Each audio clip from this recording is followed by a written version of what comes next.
హరే కృష్ణ.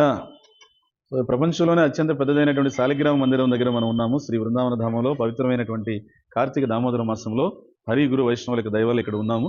మీరు ఇక్కడ దర్శించండి. లక్ష్మీ నరసింహ శాలిగ్రామము, లక్ష్మీ నారాయణ శాలిగ్రామం, ఈ రెండు శాలిగ్రామాలు కూడా మీరు చక్కగా దర్శించవచ్చు. ఇవి చాలా అత్యంత పెద్దదైనటువంటి శాలిగ్రామాలు. పైన సీతారామ లక్ష్మణ విగ్రహాలు, ఇక్కడ కింద కూడా అనేక శాలిగ్రామాలు మీరు చూడొచ్చు. అవన్నీ కూడా గండకీ నదిలో నుంచి తీసుకొచ్చినటువంటివి ఈ శాలిగ్రామాలు. ఇవి యువతల పక్క మీరు చూస్తున్నటువంటి శాలిగ్రామం ఏదైతే ఉందో ఇది హైదరాబాద్ నుంచి ఇక్కడికి వచ్చింది. హైదరాబాద్లో ఒక మాతాజీ, మార్వాడి మాతాజీ, ఆమె చిన్న శాలిగ్రామంగా ఉన్నప్పుడు పూజ చేస్తుంటే పెరిగిపోతుంటే ఆమెకి ఎందుకు ఇలా పెరిగిపోతుంది శాలిగ్రామం అని చెప్పేసి ఆమె కంగారు పడి బృందావనం తీసుకొస్తే ఇక్కడ పెడితే ఇక్కడ శాలిగ్రామం 50 కేజీల బరువు వరకు పెరిగింది.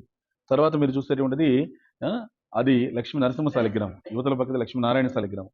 ఆ లక్ష్మీ నరసింహ శాలిగ్రామం గండకీ నదిలో, ఎక్కడైతే నేపాల్ ఉందో నేపాల్ గండకీ నదిలో అక్కడ లభ్యమైంది, ఇక్కడికి వచ్చిందనమాట. ఈ విధంగా ప్రపంచంలో అత్యంత పెద్దదైనటువంటి 50 కేజీల శాలిగ్రామం, 40 కేజీల శాలిగ్రామం ఉండేటువంటిది ఇక్కడే ఈ బృందావన ధామంలో. చాలా చాలా విశేషమైనటువంటి చోటుది ఈ శాలిగ్రామ మందిరం అనేటువంటిది. ఇక్కడ మీరు శాలిగ్రామాలను చక్కగా దర్శనం చేసుకోండి. హరే కృష్ణ.